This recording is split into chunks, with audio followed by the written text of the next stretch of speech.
Orlianche, là, tel que vous voyez, qui devait assister au congrès, mais qui n'a pas pu venir. Donc voilà, là on vous propose de travailler sur un deuxième volet du projet qui a émergé aussi, puisque la principale, qui était très active, vous allez la voir dans la petite vidéo maintenant, a recherché plein de financements complémentaires, parce que oui, j'ai oublié de dire qu'elle s'est appuyée, et vous allez le voir, là, pas uniquement sur les enseignants permanents du collège, mais aussi sur une animatrice culinaire. Parce qu'évidemment, aucun enseignant, c'est comme le PNNS, enfin, ou l'éducation nutritionnelle, n'est spécialiste de cours de cuisine. Donc il faut aller chercher quelqu'un d'extérieur pour le faire bien.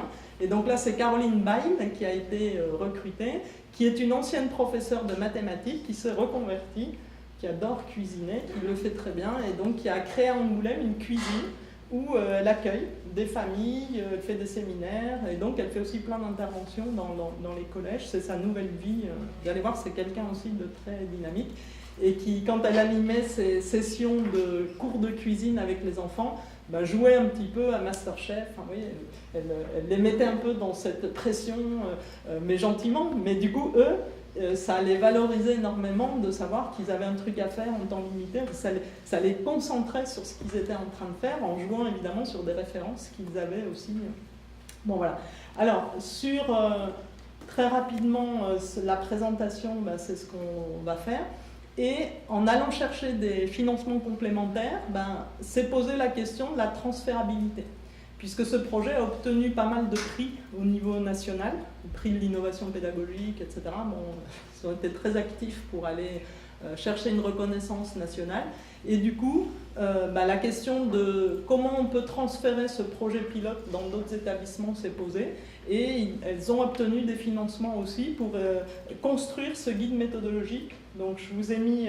Alors ça, vous pouvez les consulter, mais il faut que je les rapporte à Émilie. En revanche, on a tiré 50 présentations très courtes de ce guide méthodologique, mais vous avez les adresses mail derrière pour le télécharger.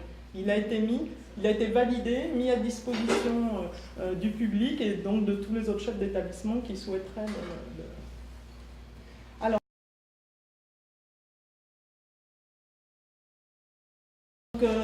ce deuxième volet sur lequel ont été obtenus des financements vise à savoir comment on peut transférer le projet. Et ça a été fait en réalité puisque un deuxième collège d'Angoulême a été intéressé par cette expérience.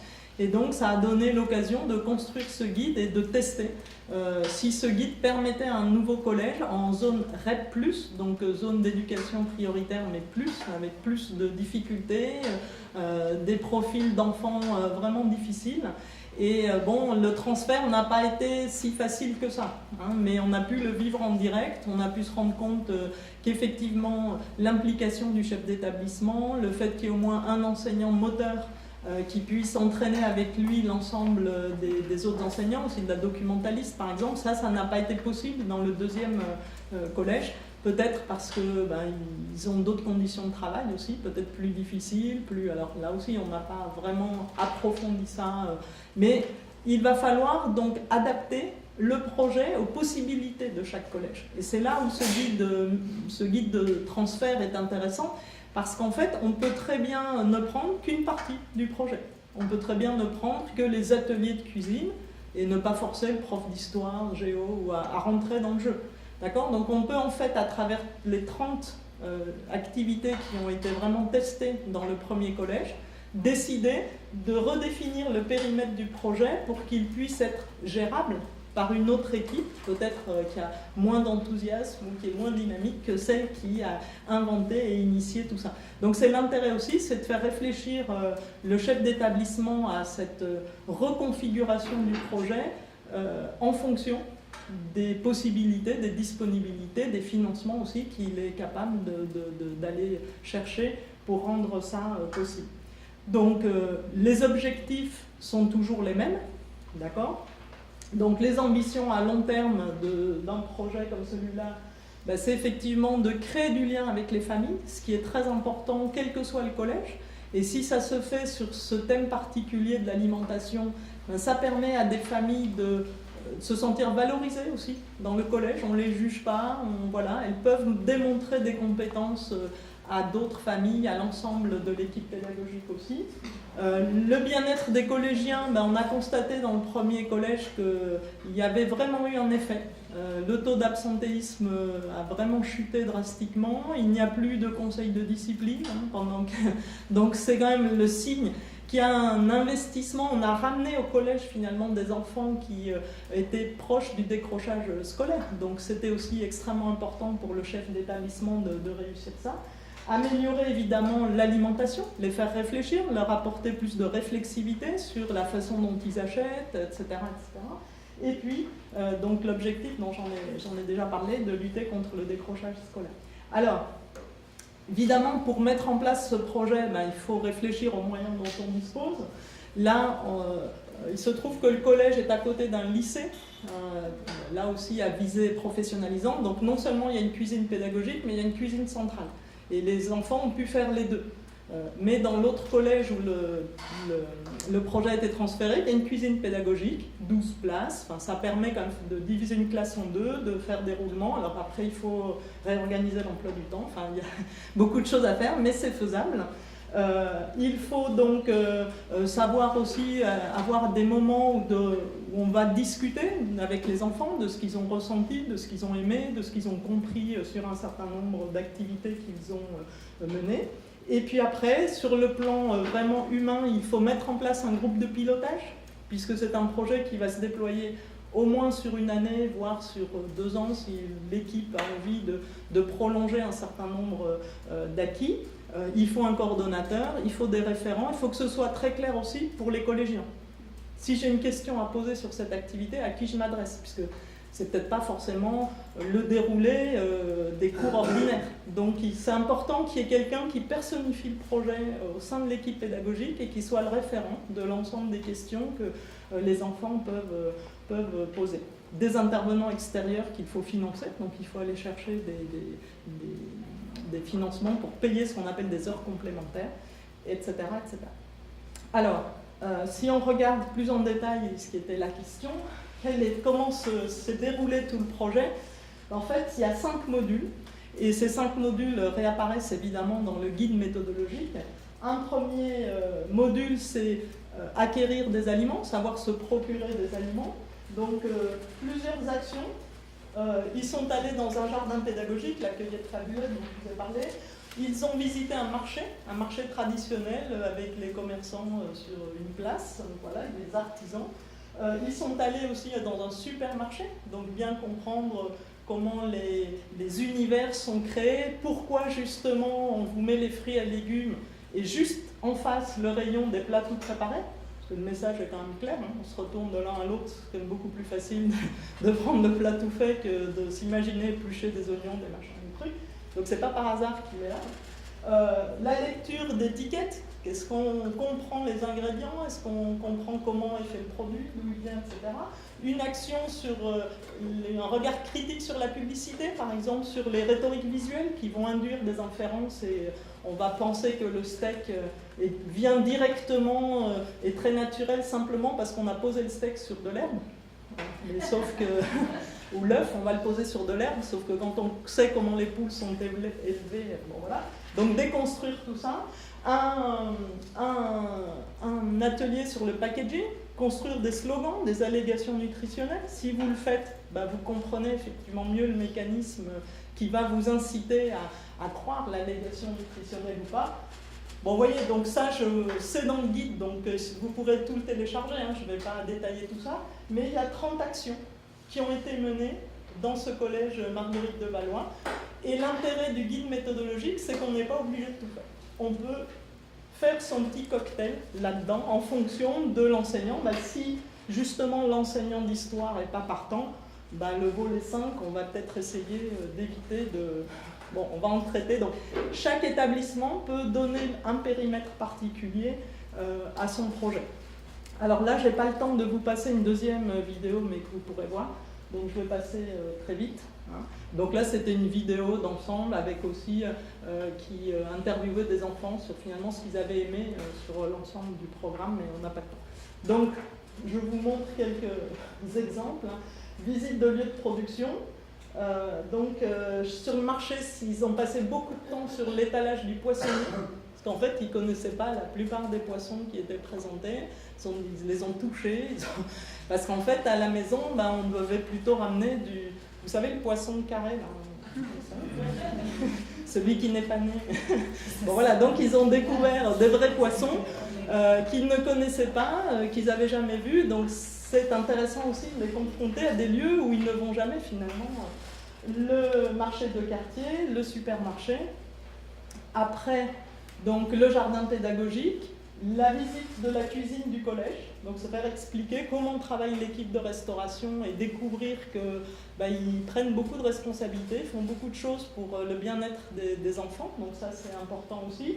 Ils ont pu dire des choses, ils ont pu dire mais nous on aimerait avoir du rab de temps en temps. Et en fait le personnel de cantine des fois il veut pas donner un peu de rab. Bon donc vous voyez ça a aussi créé une relation où ils osaient demander du rab, ils osaient. Du rab, c'est un supplément. Quand on a fini son assiette, voilà la deuxième portion. Aussi.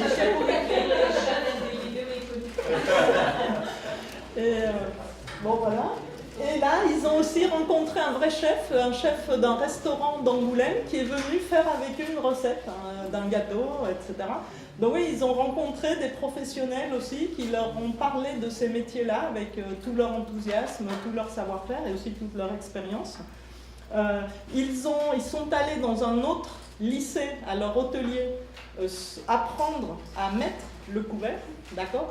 C'est les arts de la table, ils ont eu tout un module sur les arts de la table. Qu'est-ce que c'est mettre le couvert à la française, à l'anglaise ? Quelles sont les traditions, les rituels liés au fait justement de préparer une table pour des invités ? Vous voyez, ils ont appris à repasser, etc. Et ils se sont fait servir le repas, in fine, par les autres élèves de l'école hôtelière. Donc ça avait été un moment très sympa d'échange aussi. Donc voilà les outils. Donc on avait la lunchbox pour préparer les plats qu'on emporte à la maison. On a les carnets de bord que vous avez ici, et puis on a une petite, un petit sac à dos, comment on appelle ça, isotherme, voilà, merci, pour qu'ils puissent rapporter les préparations à la maison sans qu'il y ait le moindre risque sanitaire. Donc là aussi, il faut aller chercher des budgets et il faut que les choses soient faites très très sérieusement, on va dire. Alors, sur comment a été construit ce guide, simplement, projet pilote, premier transfert, et puis tous les facteurs d'influence. Donc tout ça, ça a été travaillé pendant 1 an. Il y a eu plein de réunions. Ils ont donc créé une fiche sur chaque activité en expliquant l'objectif, tout le matériel pédagogique qui pouvait être mis à disposition. Et ça va sur chacune des activités que vous avez vues, sur l'information aux familles, sur la communication. Donc tout est préparé pour le nouveau collège qui voudrait le mettre en place, sur les fiches d'évaluation, puisque c'était le travail d'Émilie, d'évaluer tout ce qui se passait. Donc tous les questionnaires qui ont été inventés là, ils sont sûrement perfectibles, mais au moins ils sont fournis et ils sont proposés. Alors, on a utilisé l'outil Astraire. Donc l'outil Astraire, c'est un outil effectivement de transférabilité, outil d'analyse de la transférabilité d'accompagnement à l'adaptation des interventions en promotion de la santé. Et c'est ce cadre-là qui a été utilisé pour structurer la démarche. Là aussi, c'est un outil qui est disponible gratuitement et qui a été mis en place par l'Université de Lorraine. Et comme on a trouvé que la démarche était très bien structurée, on l'a adapté à cette problématique particulière. Donc, il y a 4 questionnements. À quelle population on s'adresse? Quel est l'environnement dans lequel ce projet va être mis en œuvre? Quels sont les éléments de mise en œuvre? Et comment on va accompagner le transfert dans une nouvelle structure? Et donc cet outil propose de distinguer 2 choses, je vais très vite.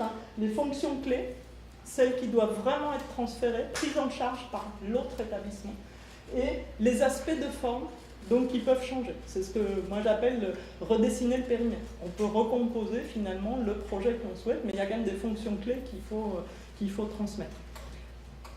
Donc comment ça s'est fait? Définition des points clés pour bien démarrer le projet.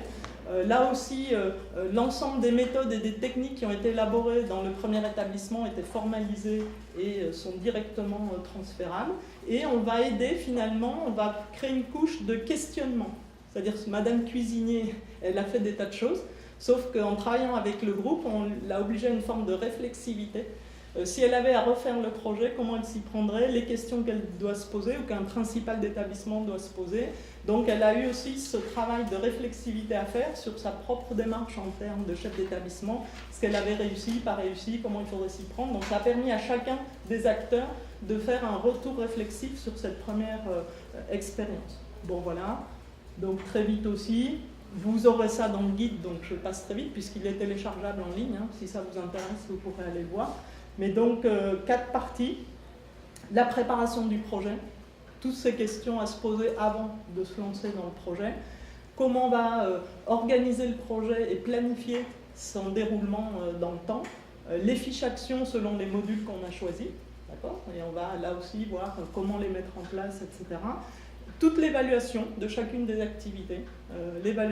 Une forme d'évaluation est proposée. Je ne dis pas que c'est la seule et que c'est la meilleure. Hein. Voilà.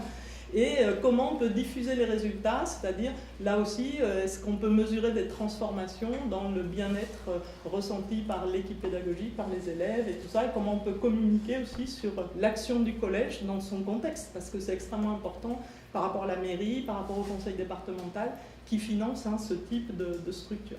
Donc comment on peut valoriser finalement l'équipe pédagogique du collège. Bon, je passe très vite parce que c'est la même chose, hein, c'est plus détaillé, mais c'est la même chose.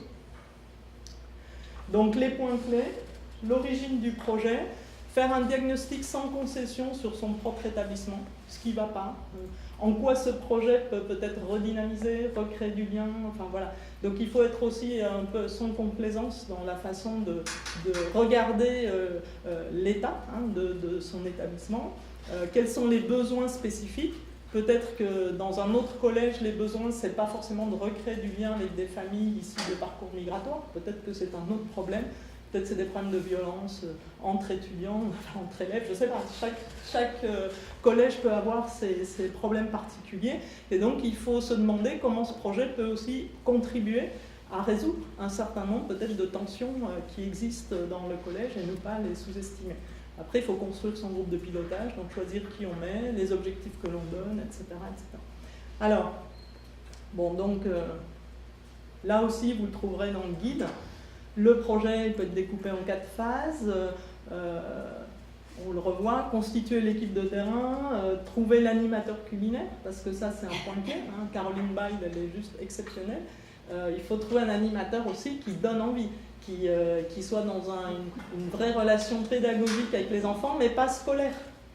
C'est pas scolaire. Donc c'est le style d'animation doit être aussi, à mon avis, très différent de ce qui se passe en classe, enfin, en classe habituelle. On travaille ensemble, mais d'une autre manière. Et il faut donc trouver l'animateur qui est capable d'apporter un peu de renouveau dans le style d'animation, d'échange avec les enfants, etc. Donc voilà, les acteurs externes. Il faut aussi inviter évidemment la nutritionniste du collège à participer à ce genre d'action, la mairie, le conseil départemental, puisque c'est les financeurs. Enfin voilà, il faut qu'ils soient partie prenante du projet aussi, si on veut que sa visibilité, que son impact soit réellement reconnu, plus toute la hiérarchie de l'éducation nationale, puisque là vous avez plein de commissions pour l'innovation pédagogique, enfin, il y a plein de gens aussi qui essayent de regarder où sont les expériences pilotes, qu'est-ce qui peut être intéressant et qui valorise ce genre d'initiative. Alors, l'impact qu'on a eu, là vous voyez c'est plus au niveau de l'individu de chaque collégien, mais c'est plutôt institutionnel. Donc il y a effectivement plusieurs collèges qui ont eu vent de cette initiative et qui ont voulu essayer de reproduire un certain nombre de choses, peut-être parfois qu'un module, parfois juste une certaine partie du projet. On a pu donc aussi aller démontrer, comme l'Artos, là que vous avez un peu vu, le faire en démonstration lors d'événements professionnels qui ont eu lieu à Angoulême, comme les gastronomades, et après travailler avec d'autres associations de quartier pour vraiment insérer le collège dans son réseau relationnel local. Alors, donc, vous voyez, tous ces collèges ont demandé à répliquer. Alors nous, on ne le fait pas, on ne fait pas l'accompagnement. Donc c'est la DRAF, la Direction régionale de l'agriculture, de l'alimentation et de la forêt, qui l'a mis sur son site et qui a prévu un cycle de formation à ce projet.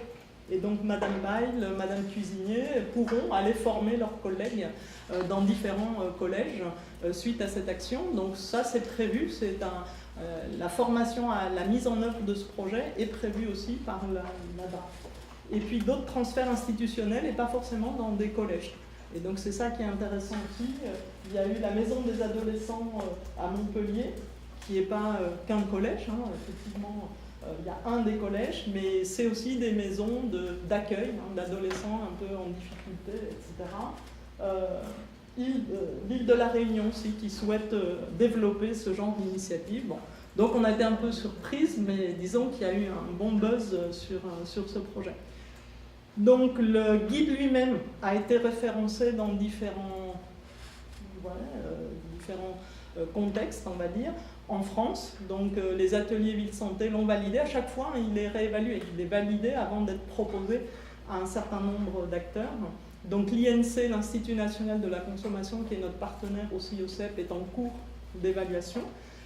Le Canada, en fait, il est référencé ici, hein, à travers le répertoire Saines habitudes de vie. Et puis en Belgique, il est en cours d'évaluation aussi. Bon voilà, et donc c'est ce que vous trouverez derrière la dernière page du petit guide, là. J'ai juste fait un 4 pages, hein, mais vous aurez tous ces sites pour aller le télécharger. Et c'est tout.